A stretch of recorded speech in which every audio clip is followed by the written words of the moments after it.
Friends, बहुत बहुत स्वागत है आपका फिर से एक बार हमारे चैनल पर, हमारे क्लास में, नए सीरीज में। और फिर से यहाँ पर हम बायोलॉजी के बहुत ही इंपॉर्टेंट क्वेश्चंस लेकर आ चुके हैं। आई होप सब आप यहाँ पर क्लास पे ज्वाइन हो चुके होंगे। हम स्टार्ट कर सकते हैं हमारा आज का सेशन बायोलॉजी का, जो है इंग्लिश में। चलिए, और हमारा टॉपिक चल रहा था बायोमोलिक्यूल्स एंड एंजाइम। इसके आज क्वेश्चंस हम खत्म कर देंगे, ठीक है। इसके बाद हमारा नया टॉपिक स्टार्ट हो जाएगा। तो चलिए फ्रेंड्स, स्टार्ट करते हैं। जो बच्चे कुछ क्वेश्चन से आज हम फिनिश करते हैं। फर्स्ट क्वेश्चन आपके सामने है हमारे बायोलॉजी के चैप्टर का। Match the following columns. And आपके सामने एक कॉलम है, इसको मैच करना है। tRNA linking of amino acids, mRNA transfer of genetic information, rRNA nucleolar organizing region, peptidal transferase transfer of amino acid from cytoplasm of ribosome. चलिए, ये इनका अरेंजमेंट सही नहीं है। आपको एक सही अरेंजमेंट बताना है कि कौन से आरएनए का क्या काम है, किसका रिलेशन किससे है। इस टाइप के मैच दी फॉलोइंग्स वाले क्वेश्चंस बहुत एग्जाम में पूछे गए हैं। चलिए फ्रेंड्स, आइए सॉल्व करने की हम कोशिश करते हैं। एग्जाम में सॉल्व तो करना ही पड़ेगा। चलिए, यहां पर देखिए टीआरएनए का बिल्कुल यहां पर हो जाएगा transfer of amino acid from cytoplasm of ribosome, ठीक है। 1 का 4 हो जाएगा। MRNA transfer of genetic information, बिल्कुल 2 का 2 ही हो जाएगा। RRNA nuclear organizing region and peptidyl transferase linking of amino acid, बिल्कुल ये हमारा कोड बनने वाला है। 4231 देखते हैं कौन से कोड पे दिया हुआ है। एंड ऑप्शन फर्स्ट में ही दिया हुआ है 4231, ऑप्शन फर्स्ट इज करेक्ट। चलिए, आप चाहे तो स्क्रीनशॉट ले सकते हैं क्वेश्चंस के। नेक्स्ट है question number 85। Select the option which is not correct with respect to enzyme action. Enzyme action से रिलेटेड यहाँ पे कुछ कथन, कुछ आपको दिया हुआ है ऑप्शंस। इनमें से कौन सा करेक्ट नहीं है वो आपको बताना है। ऑप्शंस देखेंगे। Substrate binds with enzyme at its active site. Addition of lot of succinate does not reverse the inhibition of succinic dehydrogenase by malonate. A non-competitive inhibitor binds the enzyme at a site distinct from that which binds the substrate. Malonate is a competitive inhibitor of succinic dehydrogenase.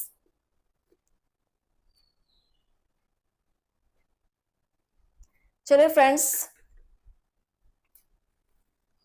Question आपके सामने है, पढ़िए और जो सही answer बन रहा है उसको आप आंसर करेंगे। Question number 85।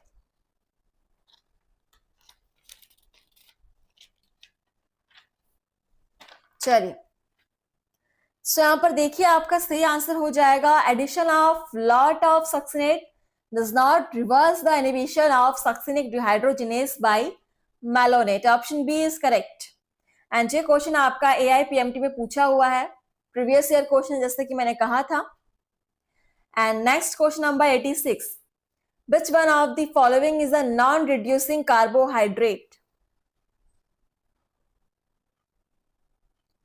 ऑप्शन है आपके सामने maltose, sucrose, lactose, ribose 5 phosphate. Again आपका एआईपीएमटी 2014 में पूछा हुआ क्वेश्चन है, पीवाईक्यू है। Which one of the following is a non reducing carbohydrate. चलिए,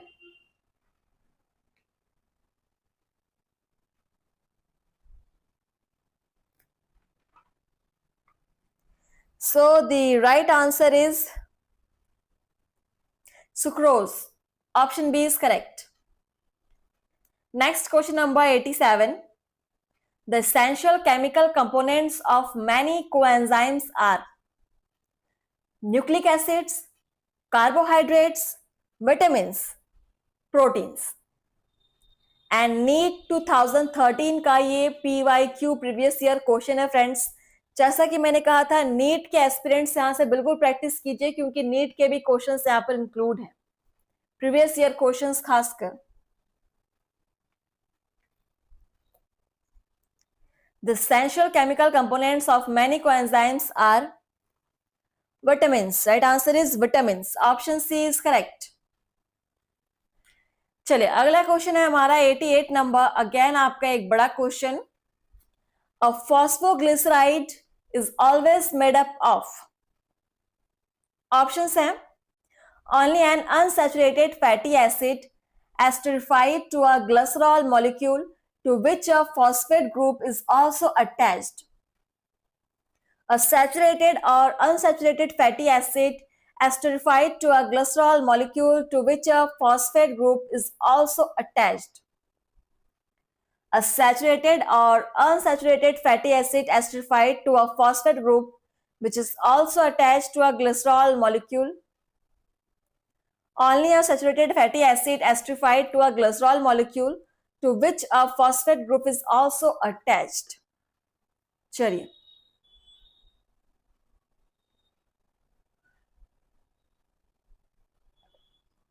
क्वेश्चन नंबर 88 पढ़िए और आंसर कीजिए।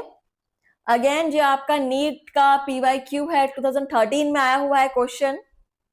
सो जैसा कि KVS NVS के लिए तो आप यहाँ पर प्रिपरेशंस करेंगे, उसके साथ में यहाँ पे आपको नीट के लिए भी क्वेश्चंस मिल रहे हैं।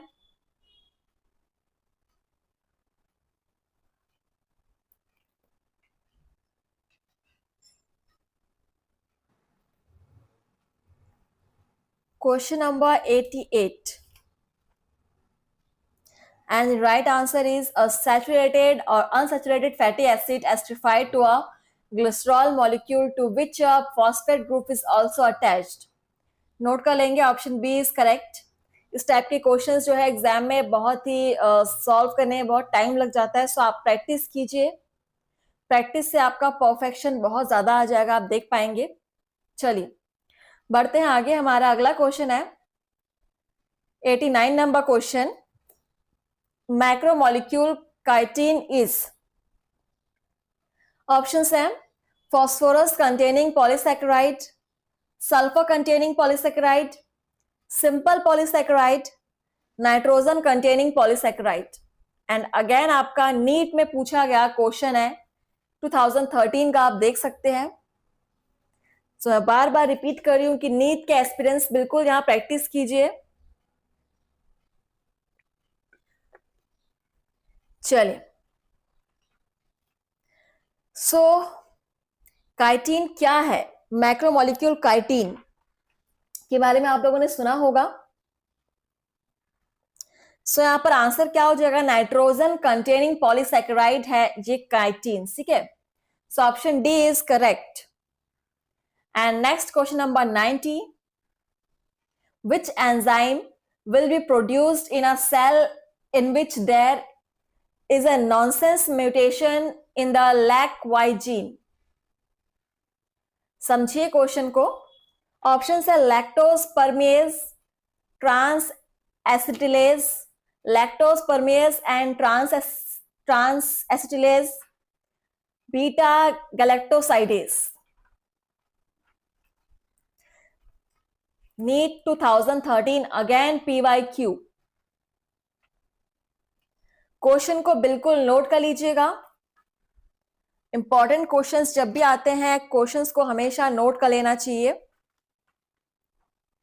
सो the right answer is trans acetylase, option B. Trans acetylase is right answer, option B is correct.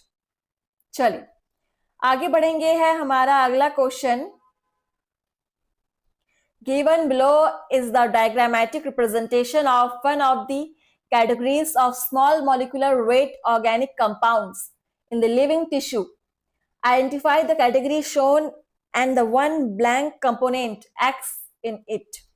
So इस डायग्राम में आपको एक X दिख रहा होगा, यहाँ पर दिया हुआ है, ठीक है। यहाँ पर कौन सा कंपाउंड आएगा वो आपको यहाँ पर फिल करना है और ऑप्शन यहाँ पर दिए हुए हैं। कोलेस्ट्रॉल कंपोनेंट है ग्वानिन, अमाइनो एसिड कंपोनेंट है NH2, न्यूक्लियोटाइड कंपोनेंट है एडेनिन, न्यूक्लियोसाइड यूरेसिल। सो एक्स की जगह पर कौन सा कंपोनेंट यहां पर आ जाएगा?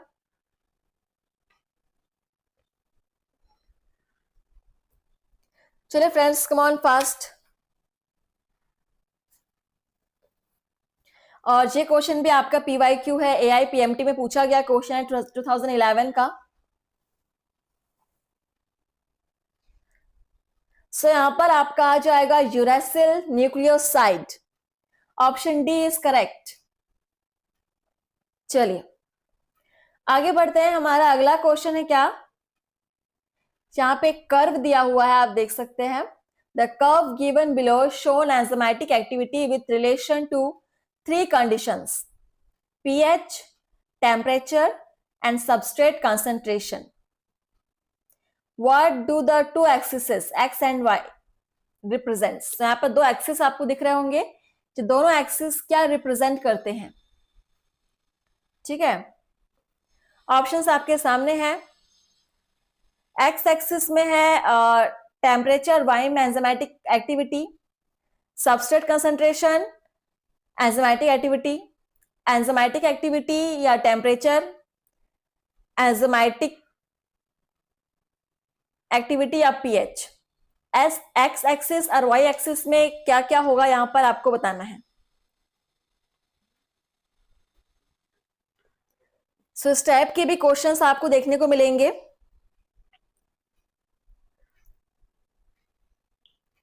चलिए फ्रेंड्स, आंसर कीजिएगा। एक्स एक्सिस में क्या होगा और वाई एक्सिस किसको रिप्रेजेंट करेगा? सो यहां पर देखिए, एक्स एक्सिस जो है आपका टेम्परेचर और वाई एक्सिस एंजाइमेटिक एक्टिविटी को रिप्रेजेंट करता है। ऑप्शन ए इज करेक्ट, बिल्कुल। इस प्रकार से आपकी प्रैक्टिस यहां पर होती रहेगी। अगला क्वेश्चन है 95। Which of the following is the essential fatty acid in mammals? Stearic acid, acetic acid, palmitic acid, gamma linolenic acid. Gamma linolenic acid.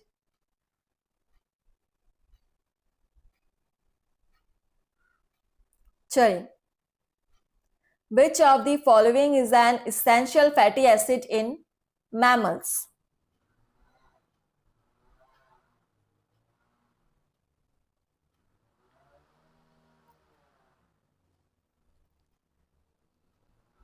So the right answer is gamma linolenic acid. Option D is correct.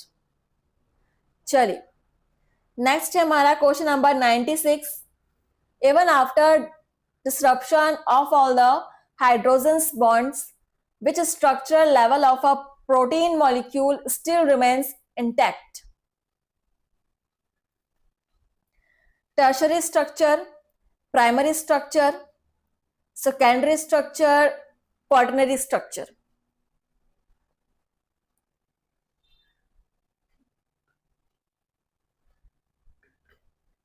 सो आपका biomolecules and enzymes का ये last question है and 96 questions यहाँ पे हमने solve किए हैं friends. चलिए इसका आंसर देखेंगे क्या हो जाएगा। Primary structure, option B is correct. और यहां पर आपका बायोमोलिक्यूल और एंजाइम वाला टॉपिक खत्म होता है। इसके बाद हम स्टार्ट करेंगे आपके सेल डिवीजन वाला टॉपिक, ठीक है। चलिए यहां से आपका एक नया टॉपिक स्टार्ट हो रहा है, आप देख सकते हैं। चलिए क्वेश्चंस देखिए क्या है। A certain species of animal has 6 pairs of chromosomes. How many molecules of DNA do the nuclei of these animals have during G2 phase? Cell division हमारा टॉपिक है और पहला क्वेश्चन आपके सामने।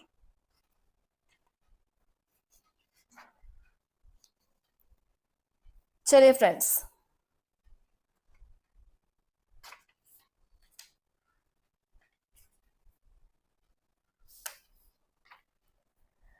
ऑप्शन है 12, 48, 6 या 24।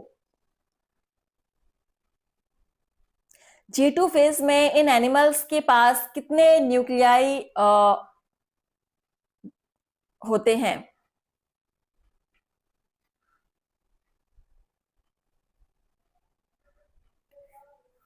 How many molecules of DNA do the nuclei of these animals have during G2 phase?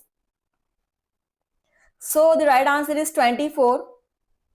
Option D is correct, 24. Next question number 2. The replication of DNA is a prerequisite for a eukaryotic cell to undergo division. During the cell cycle, the DNA replicates in S phase, G1 phase, G2 phase, M phase.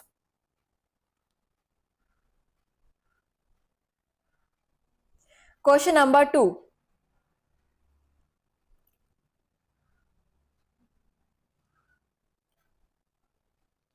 चलिए, the replication of DNA is a prerequisite for a eukaryotic cell to undergo division.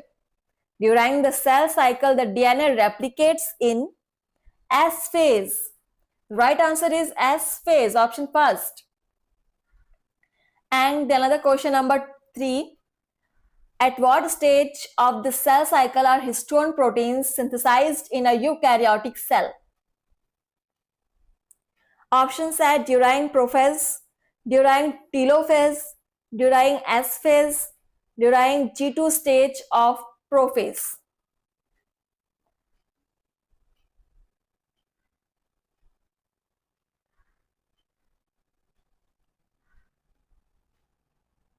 Question number 3. At what stage of the cell cycle are histone proteins synthesized in a eukaryotic cell? किस stage में cell cycle जो है histone protein को synthesise करते हैं, निर्माण करते हैं? During S phase. During S phase. Option C is correct. And next question number 4. During the cell cycle, chromosome and DNA replication occurs during which phase? एक cell cycle में chromosome and DNA में replication किस phase में हमको दिखाई देता है? Options है G1 phase, S phase, M phase, G2 phase. Cell division वाला टॉपिक चल रहा है और बहुत ही इंपॉर्टेंट टॉपिक है सेल डिवीजन। जहां पर भी आपको 50+ क्वेश्चंस देखने को मिलेंगे। हम पूरे 50 के 50 क्वेश्चन सॉल्व करेंगे यहाँ पर, और आप चाहे तो हर एक क्वेश्चन को नोट कर सकते हैं। सो क्रोमोसोम एंड डीएनए रेप्लिकेशन जो है हमको एस फेज में दिखाई पड़ता है, S phase. Option 2 is correct. Next question number 5. Which of the following stage during meiosis is concerned with DNA replication? Interphase, prophase, metaphase, anaphase. चलिए फ्रेंड्स, इसी प्रकार से आप डेली प्रैक्टिस कीजिए। इससे आपका स्पीड बढ़ेगा, आपका मेमोरी शार्प तो होगा ही, साथ में आपकी तैयारी भी होती जाएगी। कहते हैं प्रैक्टिस मेक्स अ परफेक्ट। कोई भी चीज को अगर आप प्रैक्टिस करो तो वो परफेक्शन ला ही लेती है। So, which of the following stage during meiosis is concerned with DNA replication? Interphase. Right answer is interphase. Option first. And next question number 6. Many cells function properly and divide motically even though they do not have plasma membrane, cytoskeleton, mitochondria, plastids. चलिए, आप सभी class को share कीजिएगा and आपसे कितने question solve हो पा रहे हैं मुझे कमेंट्स में बताएंगे. आपकी फीडबैक्स हमारे लिए बहुत इंपॉर्टेंट होते हैं. सो क्वेश्चन है, many cells function properly and divide mitotically even though they do not have plastids. Option D is correct, plastids. And the last question of this session, although the process of chromosome partitioning during mitosis is visible through the light microscope, the process of DNA replication is not. Why? समझिए question को क्या पूछा गया है. इसके बाद हम options की ओर बढ़ेंगे. Chromosomes do not contain protein until mitosis. Chromosomes are too extended during S phase to be seen by light microscopy. Chromosomes are visibly only after DNA has been duplicated. Chromosomes form only during mitosis.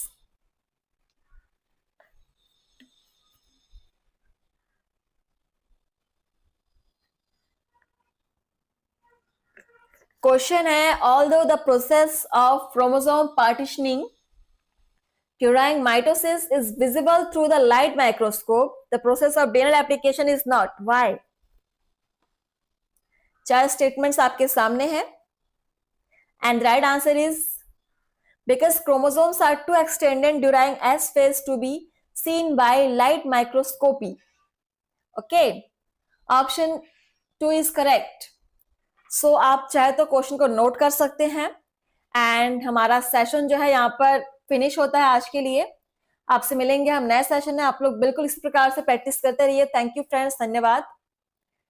Like share comment जरूर कीजिएगा. Thank you.